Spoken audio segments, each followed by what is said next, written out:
한 사회가 아무리 타락하고 병이 들더라도 다시 그 사회가 회복되어지고 그 사회가 스스로 자정할 수 있도록 하나님이 주신 특별한 두 기구가 있습니다. 두 기관이 있습니다. 여러분이 생각할 때는 한 사회 주님께서 다시 소생시키시고 회복시키기 위하여서 하나님이 세우신 두 기관이 뭐라고 여러분들은 생각을 하십니까? 저는 무엇보다도 두 기관을 꼽아라고 한다면은, 즉 일반 은총의 영역에서는 사법부요, 또 특별 은총의 영역에서는 하나님이 그리스도의 교회를 주심이라고 저는 말씀을 드리고 싶습니다. 한 사회가 아무리 타락하고 오염되더라도 그 사회의 최종적인 선과 악, 최종적인 정의와 불의, 최종적인 참과 거짓, 이것을 판단하고 이것을 선언하는 기관이 바로 사법부입니다. 바로 법원의 재판을 통해서 무엇이 선이고 무엇이 악이고, 무엇이 참된 것이고 거짓이고, 무엇이 의이고 불의인 것이, 이것이 재판을 통해서 결정이 되는 거죠. 그래서 아무리 세상이 니전투구가 되고 아무리 세상이 타락과 오염되었다 할지라도 사법부에서 정의만 실현해 준다면은, 그래서 악인은 심판하고 그리고 의인은 거기에 합당한 보응을, 상을 받는다고 한다면은 그 사회는 다시 언제든지 회복될 수 있는 것이죠. 두 번째는 그리스도의 교회입니다. 비록 많은 사람들이, 대다수의 영혼들이 하나님을 응시하지 않는다 할지라도 하나님이 들으시는 영혼들의 기도가 있고 하나님이 주목하는 교회가 있고 주목하는 영혼이 있다고 한다면은 그 사회는 아직은 소망이 있는 거죠. 여러분, 소돔 고모라 성이 왜 불타고 멸망을 했습니까? 그 성의 50%의 그 성민들이 주님 앞에 돌아오지 않았기 때문에 망했습니까? 아니에요. 주님은 10명을, 소돔 고모라 성에 10명의 영혼이라도 의인이 있으면은 하나님이 이 심판을 행하지 않겠다고 말씀하셨습니다. 그런데 10명의 의인이 없었기 때문에 그 성이 불타고 말한 것이죠. 그래서 오늘 이 시대도 교회의 많은 대다수의 영혼들이 하나님을 응시하고 대다수의 영혼이 하나님께 주목받는 영혼이 아니더라도 소수의 영혼들이 있다 할지라도 그들이 하나님께 기도하고 그들이 하나님을 주목하고 하나님께서도 그 영혼을 주목한다고 한다면은 바로 이 세상 밖에서 초월적인 은혜가 그 사회를 회복시키시고 그 사회를 다시 새롭게 하시는 은혜가 있을 것입니다. 그렇다고 한다면은 지금 우리가 살아가고 있는 지금 이 시대에 과연 그리스도의 교회가 살아있습니까? 그리고 이 시대의 이 세상 보편은총의 영역에서 최후의 양심의 보루라고 말할 수 있는 사법부, 법원이 살아있습니까? 이 질문에 대해서 예스라고 우리가 누가 할 수 있겠습니까? 우리가 눈으로 지금 날마다 뉴스를 통해서 보고 날마다 교회 현실을 통해서 우리가 경험하는데, 그래서 우리가 오늘 이 말씀을 통하여서 이 시대에 우리가 어떤 마음을 가지고, 그리고 특별히 교회가 일반 은총의 영역인 이 세상 가운데 어떻게 참여하며 어떻게 거기에 책임을 지는지 그 원리를 오늘 함께 살펴보고자 합니다. 오늘 23절에서는 재판할 때에 낯을 보아주는 것이 옳지 못하니라.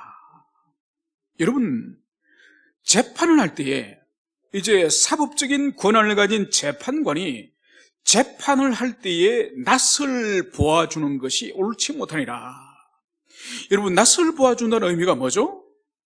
지금 재판을 하는 원고와 피고 이 두 사람 가운데에 이 재판관이 아는 사람이 있는 거예요.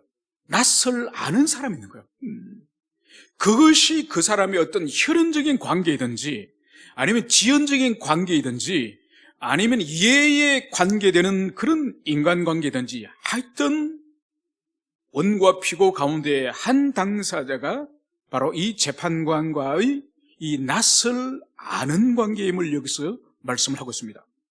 그래서 그 낯을 보아서, 그래서 그 재판을 할 때에 낯을 보아서 그 사람을 편을 드는 것을 오늘 성경은 옳지 못하다, 이 말씀을 여기서 하고 있습니다. 여러분, 이스라엘 백성들에게 하나님께서 율법을 통해서 분명히 재판을 어떻게 해야 될지, 이 재판관들에게 하나님이 바로 큰 계명을 하나님 주셨습니다. 그것이 바로 신명기 25장에서 그 대원칙을 하나님은 이렇게 말씀을 하고 있습니다. 25장 1절에서 이제 재판을 할 때에 재판장은 어떤 마음과 태도로 재판해야 될지 제가 25장 1절을 읽어드리겠습니다. 신명기 25장 1절입니다.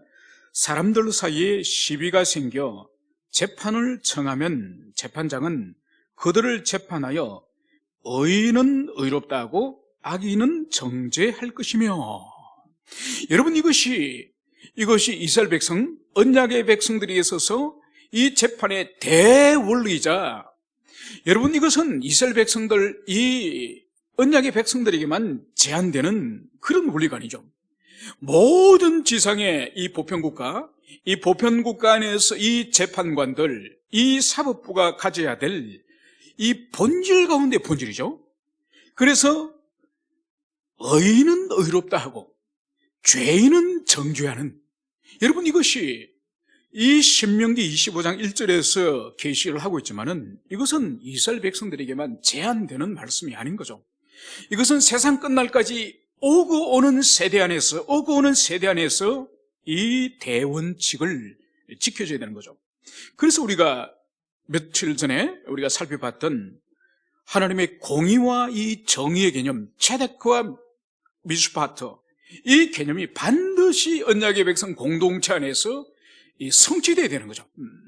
그래서 하나님께서는 그것이 지켜지지 않고 그것이 올바로 실현되지 않을 때에 하나님께서는 그 공동체를, 그 사람을 마치 역겨운 것을 보고 토해버리실 정도로 혐오스럽다고 성경이 말씀을 하고 있습니다. 그래서 이것이 오늘 재판의 대원리인 것을 볼 수 있습니다. 그렇다고 한다면 오늘 이 잠언 24장에 있는 낫을 보아서 바로 이 재판장이 이 사람과의 어떠한 관계 때문에 그 사람을 편익을 들어주는 이것을 오늘 하나님은 옳지 않다, 불의하다, 이것을 여기서 말씀을 하고 있습니다. 그리고 더 나아가서 악인에게 내가 옳다 하는 자는 백성에게 저주를 받을 것이요 국민에게는 미움을 받으리니와. 여러분, 이 신명기 25장에 의할 경우에는 악인에게는 정죄를 해야 됩니다. 악인은 그 사람의 죄를 정죄 판결을 내려야 되는데, 오늘 이 잠언 24장에서 오늘 예시를 들고 있는 것은 악인에게 내가 옳다, 악인을 오히려 옳다고 하는 이런 선악에 완전히 뒤집어지는 이 전도를 여기서 볼 수 있는 거죠. 그래서 악인에게 내가 옳다 하는 자는 백성에게 저주를 받을 것이요 국민에게 미움을 받으리니와. 선과 악을 뒤집어 버리는 이 재판을 하는, 이 판결하는 이 재판관, 바로 이들은 백성에게 저주를 받을 것이고 국민에게는 미움을 받을 것이다. 여러분, 여기와 관련되는 것이 바로 뭔가 하니까 이 재판에 있어서 이 정인의 문제예요. 여러분, 이 재판관이 지금 진실과 거짓을 뒤집는 그런 판결을 했다고 한다면은, 또 이 재판의 현장 가운데서 이 진실과 거짓을 뒤집는 일이 바로 뭔가 아닌가? 위정의 문제예요. 이런 위정의 문제에 대해서도 하나님은 엄격하게 말씀하셨습니다. 오늘 레위기 5장 1절을 제가 읽어드리겠습니다. 레위기 5장 1절이 바로 재판에 있어서 위정의 문제를 하나님은 어떻게 다루시는지 우리가 살펴보도록 하겠습니다.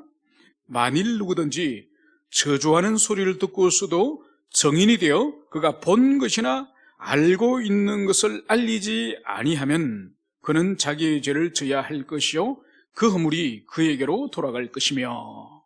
여러분, 오늘 누구든지 하나님을 저주하든지 이웃을 저주하든지 왕을 저주하는 이 악한 죄를 짓는 것을 들은 거예요, 본 거예요.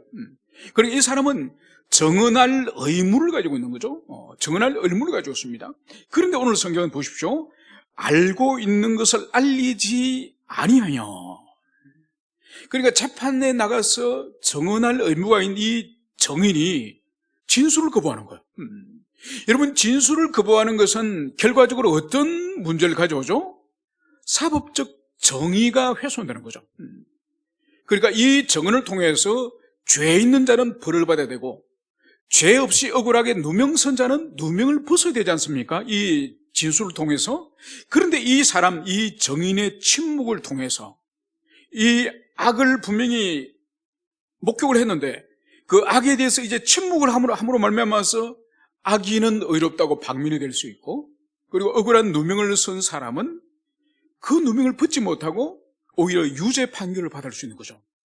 그래서 오늘 이 레위기 5장 1절에서도 하나님께서는 바로 이 침묵이, 이 정인의 침묵이 때로는 얼마나 큰 죄가 되는지, 그래서 오늘 5장 1절 말미에서 이렇게 말씀하는 거죠. 그 허물이 그에게 돌아갈 것이며, 바로 살인의 현장에서 살인을 목격하고도 그 살인자가 누구라는 것을 말하지 않음으로 말미암아서 억울한 사람이 누명을 쓰게 될 경우에 바로 진술하지 않은 침묵을 한 그 사람이 그 살인죄를 책임질 것이다. 여러분, 얼마나 두려운 판결을 지금 하고 있습니까? 여러분, 그러면 왜 하나님께서 이 재판에 대하여서 그리고 진술에 대해서 이렇게 엄중하게 주님께서는 말씀하실까요? 그것은 무엇보다도 주님의 성품이, 주님의 속성이 바로 진실성이 주님의 아주 중요한 속성 가운데 하나예요. 그래서 주님은 당신이 이방의 우상들이나 이 악한 우상들하고 달리 존재론적으로 주님은 진실하신 분이에요. 그리고 주님께서는 하시는 사역 자체도 진실하신 분이죠. 이 진실하심이 언약의 백성들과 관계 안에서는 신실성으로 드러나는 거죠. 이 신실성이 가장 명정하게 드러나는 것이 바로 뭔가요? 언약이에요, 언약. 그러니까 창세기 3장 15절 그 원시복음, 인류가 타락한 그 직후에 말씀하신 그 언약의 말씀이 그 긴 역사를 관통하여서 그리스도 예수께서 이 땅에 사람으로 태어나게 하시고, 그리고 아브라함과 이삭과 야곱에게 언약하셨던 가나안 땅에 대한 그 복과, 그리고 후손에 대한 복과, 그리고 모든 열방의 축복의 통로가 되겠다고 하시는 그 약속이 바로 500년이 지나서 땅을 주시고 민족을 주시고, 그리고 더 지나서 1500년이 지나서 그리스도 예수를 이 땅에 보내주지 않으셨습니까? 그래서 이 유대인 민족이 온 열방의 축복의 통로가 되게 하신 거죠. 그래서 하나님의 이 진실성은 하나님과 언약의 백성 사이에 이 언약의 관계에 있어서 이 신실함을 통해서 가장 명정하게 드러내는 거죠. 그래서 주님은 결코 시건을 하시거나 거짓말을 하시거나 속이시거나 헛된 약속을 하시는 분이 아닌 거죠. 그래서 주님의 속성 자체가 진실하신 분이기 때문에 바로 이 사법제도, 이 재판에 있어서도 결코 이 진실을 벗어나는 거짓 증거를 하거나, 아니면은 이 죄인을 의롭다 하거나, 아니면 의인을 죄인이라고 그렇게 판결하는 것을 주님은 역겹도록 주님은 싫어하시는 거죠. 그래서 우리가 이 잠언에 있는 이 말씀이 단순히 사법제도에서만, 국가 사법제도에 있어서만 이 공의와 정의가 실현되어져야 된다는 이런 생각을 하면 안 됩니다.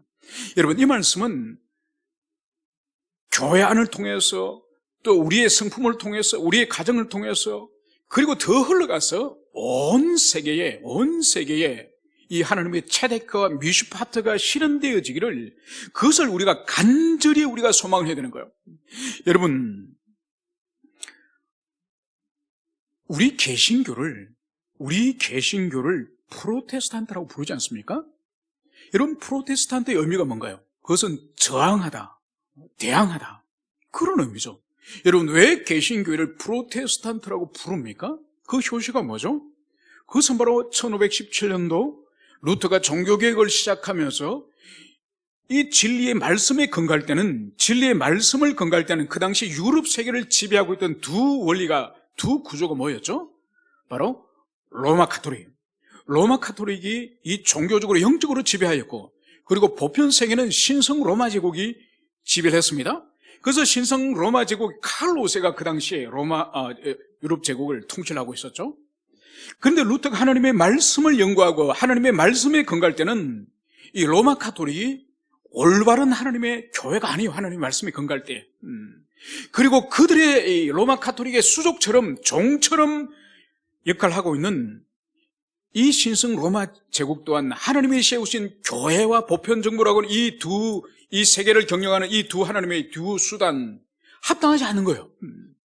그래서 루터가 종교개혁을 시작하면서 기존의 로마 카톨릭과 이 신성 로마 제국의 이 잘못된 질서, 이것을 저항하지 않습니까? 거기로부터 우리가 프로테스탄트라는 이름을 우리가 가지게 된 거죠. 여러분, 그래서 우리 그리스도인들에게는 가장 중요한 것이 바로 뭡니까? 진리의 말씀을 깨닫고 이 말씀을 우리의 영혼과 우리의 가정과 교회를 넘어서서 온 세계에, 온 세상에 하나님이 창조하신 이 세계 가운데에 하나님의 이 말씀이 적용되어지고 실현되어지는 이것을 우리의 사명으로 이기면서 여러분 이것을 감당해야 되는 거예요. 그래서 하나님께서 교회를 향해서 우리를 향해 주시는 두 사명이 뭐라고 제가 계속적으로 말씀드리죠. 하나는 바로 복음적 사명. 그래서 땅끝까지 복음을 전가고 하나님의 말씀을 가지고 양육을 하고 그리고 그 영혼이 중생과 회심을 하도록, 그래서 올바른 예배자가 되고 올바른 주님 앞에 살아가는 그런 성도를 세우는 그 일이 우리 교회의 복음적 사명을 한다면 두 번째 사명이 뭐죠? 바로 문화적 사명, 문화적 사명. 여러분, 하나님이 지으신 이 세계 가운데에 하나님의 통치 영역이 아닌 영역이 어디 있습니까? 모든 영역이 하나님의 통치 영역이지 않습니까? 그래서 교육이나 문화나 그리고 경영이나 경제나 정치나 이 모든 영역이 하나님의 이 통치 영역이지 않습니까?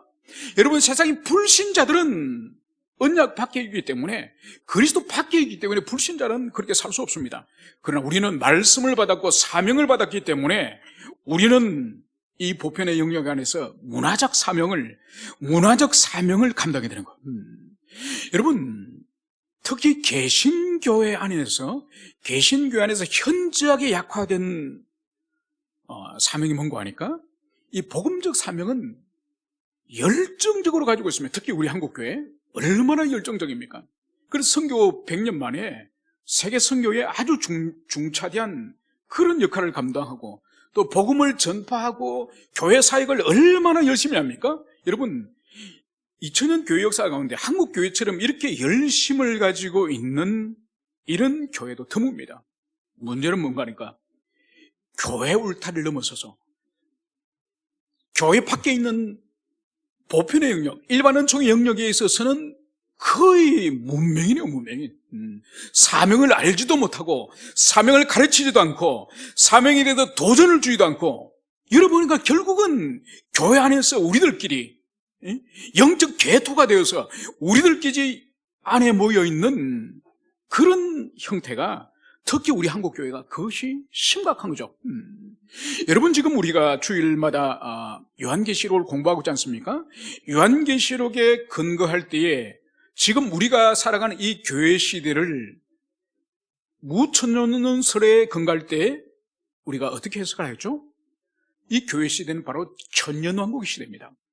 천년왕국의 시대고, 이 천년왕국 시대에 계시록에서 분명히 말씀하셨죠? 그리스도와 함께 왕노릇하리라. 여러분, 우리는 그리스도와 함께 왕노릇을 하도록 주님께서 부르신 거예요. 그럼 그리스도와 함께 왕노릇한다는 것은 무슨 의미입니까? 바로 이것이 우리를 향해서 주님께서 세상으로 보내셨고, 세상으로 보내셔서 거기서 복음을 전파할 뿐만 아니라 우리 각자에게 맡겨주신 이 소명들, 특별히 우리에게 주신 은사와 재능을 따라서 우리의 일반 은총 영역 안에서 직업을 가지지 않습니까? 그 영역 안에서 우리가 바로 왕같은 제사장으로서 주님과 함께 왕노릇을 하는 거예요. 그래서 자신을 주님께서 보내신 그 영역에서 우리가 전심을 다해서 일을 하고, 거기서 인정을 받고, 거기서 영혼들을 만나고, 거기서 복음을 전가하고, 거기서 사람을 양육하고, 그곳에서 하나님을 높이는 그런 일이 일어날 수 있도록 여러분, 거기에 목숨을 걸어야 되는 거예요.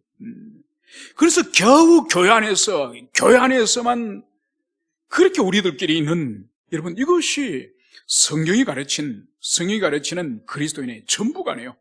그건 반쪽짜리 복음밖에 되지 않아요. 그래서 항상 우리가 기억해야 될 것은 우린 복음적 사명과 함께 문화적 사명을 함께 받았다. 그래서 열심히 복음적 사명을 통해서 하늘로부터 은혜를 우리가 받아서 온 세계로 나간다고 한다면은 우리를 세워주신 그 각자의 처소에서 바로 하나님의 나라, 하나님을 높이는 그런 사역을 우리가 감당해야 된다. 그것을 우리가 가슴에 새겨야 할 것입니다. 그래서 오늘 이 악인을 의롭다고 재판하고 의인을 오히려 악하다고 재판하는 이런 것에 대해서는 우리가 어떤 태도를 가져야 될 것인가? 오늘 여기서 보십시오. 그런 악한 재판관에 대해서는 바로 백성에게 저주를 받을 것이고 국민에게 미움을 받을 것이다. 그러면 이제 어떻게 될 것인가? 그 대안이 뭔가? 오늘 25절에서는 이렇게 말씀을 하고 있습니다. 오직 그를 견책하는 자는 기쁨을 얻을 것이요 또 좋은 복을 받으리라. 여러분, 악인에 대해서는 하나님의 공의를 실현하여서 그 사람을 견책하는, 즉 책임을 묻고 벌 줄 자에게는 벌을 주고 상 줄 자에게는 상을 주는 바로 그런 일을 하는 자를 오늘 성경 무엇이라고 말씀하고 있습니까? 그런 자는 기쁨을 얻을 것이요 그리고 좋은 복을 받으리라. 여러분, 정의를 실현하고 악인을 징계하는 그 일을 통해서 하나님께서 복을 주시겠다는 거예요. 복을. 여러분, 이것을 우리가 가슴에 새기게 됩니다. 여러분, 이 세상 일이 마음대로 돌아가도록 방임하는 것은 여러분 그리스도인으로서 또 우리가 국민으로서 절대로 옳은 일이 아니에요. 여러분, 그러면 하나님의 공의가 무너지면은, 하나님의 정의가 무너지면은 하나님께서 그 사회를 징계하세요. 그 사회를 형벌하세요. 반대로 오늘 그 악인을 견책하는 자에게 오늘 주님께서는 뭘 주신다고요? 기쁨을 주시고 그리고 좋은 복을 주실 것이다. 여러분, 이것을 가슴에 새게 돼요. 그러니까 그 사회가 공의가 실현되는 것이 그 사회가 복을 받는 길이에요. 모두가 복을 받는 길이에요. 그 사회가 불의가 왕노릇을 하고 죄인이 의인의 역할을 하고, 그래서 그 사회가 완전히 니전 투구처럼 그런 사회가 되면은 하나님의 징계를 받습니다. 하나님의 벌을 받는 거예요. 여러분, 오늘날 일본의 인구가 어느 정도 될 것 같습니까? 일본의 인구가 1억 2천 정도 돼요. 여러분, 일본의 크리스찬의 수가 어느 정도 될 것 같습니까? 어느 정도 될 것 같습니까? 100만이 조금 넘어요. 그러니까 1억 2천에 100만이 조금 넘으면은 1%가 안 돼요. 1%가 안 됩니다. 크리스찬이. 여러분, 우리나라는 전체 인구 가운데 한 15%에서 18% 정도 됩니다. 그리고 일본에 비해서 인구 비율로 볼 때는 한 15배에서 18배가 우리가 더 많은 거죠. 인구 비율로 볼 때. 여러분, 오늘 여기서 우리가 다룬 것이 바로 뭔가 하니까 이 참과 거짓의 문제예요. 이 참과 거짓의 문제. 여러분, 그렇다고 한다면은 일본과 우리가 이렇게 인구 대비 크리스찬의 비율, 교회 비율이 이렇게 15배에서 한 18배 정도 많다고 한다면은 여러분, 사회적 범죄 가운데 진실과 관련되는, 거짓과 관련되는 대표적인 범죄가 바로 뭔가 하니까 위정죄와 무고죄예요. 위정죄는 뭔가 하니까 재판에 정인으로 참여를 해가지고 바로 참된 진술을 하지 않고 거짓된 잘못된 진술을 하는 것이 위정죄지 않습니까? 그래서 죄 있는 사람에게 이 사람이 죄인입니다, 이 사람이 죄를 짓는 것을 보았습니다, 이 사람은 그런 사람이 아닙니다, 이 사람은 무죄합니다, 이렇게 참된 것을 말하는 사람이 정인이죠. 그리고 무고죄는 뭐죠? 무고죄는 죄가 없는 사람에게 죄가 있다고 고소하여서 그 사람을 형벌받게 하는 이것이 바로 무고죄지 않습니까? 여러분, 그렇다고 한다면 인구 비율에 있어서 한국과 일본이 이 정도 차이가 난다고 한다면 이 위정죄와 무고죄에 있어서 어느 정도 차이가 나는지 아십니까? 2007년도 통계입니다. 이것은 2007년도의 통계에 근거할 때에 일본과 우리나라의 인구 대비를 하여서 위정죄는 우리가 일본보다 몇 배 정도 많을 것 같습니까? 857배가 많아요. 여러분 8배도 많아요. 857배가 우리가 위정을 더 많이 한다는 거예요. 여러분 무고죄는 죄 없는 사람을 죄 있다고 고소고발하여서 그 사람을 벌받게 만드는 이 무고죄는 몇 배가 많은지 아십니까? 1085배가 많아요. 일본에 비해서. 여러분 이게 우리 민족이에요. 우리 국민이에요. 여러분 우리 국민은 속된 표현으로 말하면 거짓말에 절어서 사는 사람이에요. 거짓말에 철저히 절어 있는, 거짓으로 출생하고 거짓으로 죽는 할 정도로, 여러분 일본은 기독교인 비율이 1%도 되지 않는데 우리는 15%에서 18%가 되는데 일본에 비해서 위정죄와 무고죄가 1000배 이상, 800배 이상. 여러분 이게 우리 민족, 우리 국민의 현실이에요. 여러분 교회 다니면 뭐합니까? 거짓을 입에 달고 살고 거짓된 삶을 살고 교회 다니면 뭐합니까? 여러분 그건 뭘 말하는 거야? 참되게 변화가 안 됐다는 거예요. 여러분 영혼이 참되게 변화가 되면은, 참되게 변화되고 중생을 하면은 그 사람 속에 하나님의 생명이 심겨져요. 그러면 자신이 죄된 삶을 사고 악한 삶을 살면은 하나님이 그 영혼에 노크를 하세요. 노크를. 그러니까 살지 말라고. 여러분 그렇기 때문에 참으로 회심한 이 회심자 중생자의 본질이 뭔가 하니까 회개를 잘하는 사람, 회심을 잘하는 사람, 죄를 누치는 사람이에요. 여러분 변화되지 않는 껍데기만 가지고 있는 그리스도인의 특징이 뭔가 하니까 세월이 지나도 변화되지 않아요. 세월이 지나도 변화가 안 돼요. 그냥 교회만 다닐 뿐이에요. 여러분 한국교회와 지금 1%도 안 되는 일본 교회를 가지고 있는 차이가 실제적인 삶의 차이에서 이렇게 큰 차이가 있는 거예요. 여러분 이것이 작은 문제입니까? 절대로 작은 문제가 아니에요. 여러분 120년 전에 만민공동회에서 도산 안창호 선생이 평양에서 연설을 하면서 입에 피를 토하도록 외친 것이 바로 그거예요. 조선 사람이 거짓말을 해서는 안 된다. 지금 일본에게 우리가 망하는데 우리가 일본 때문에 망하는 것이 아니라 조선 사람이 거짓말을 한 거짓 때문에 우리가 망하는 것이다.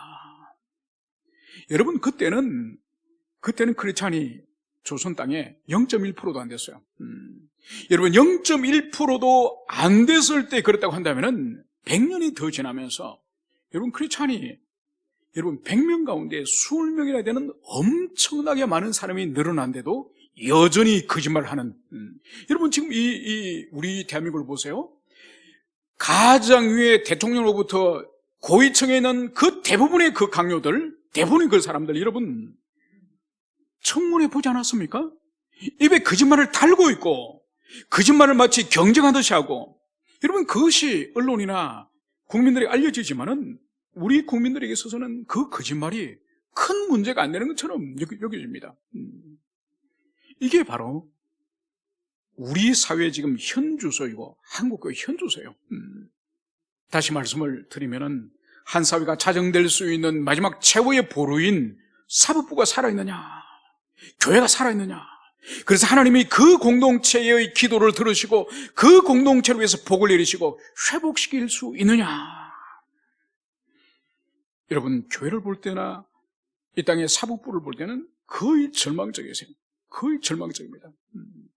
여러분 그렇기 때문에 우리가 포기하자는 것이 아니라 오늘 25절의 말씀에 의할 때는 그를 견책하는 자는 기쁨을 얻을 것이요 또 좋은 복을 받으리라. 바로 이 말씀에 근거해서 하나님의 체데크와 하나님의 미슈파트가 실현되도록 비록 소수에 껴있는 사람, 소수의 사람들이라 할지라도 기도하고 엎드리고 또 그 길이 비록 고난의 길과 힘든 길이라 할지라도 그 길을 걸어갈 때 주님께서 교회를 살리시고 한국과 공동체를 살리실 그 주님의 선하심을 우리가 가슴 깊이 새기시는 우리 모두가 되시기를 축원합니다. 함께 기도하시겠습니다.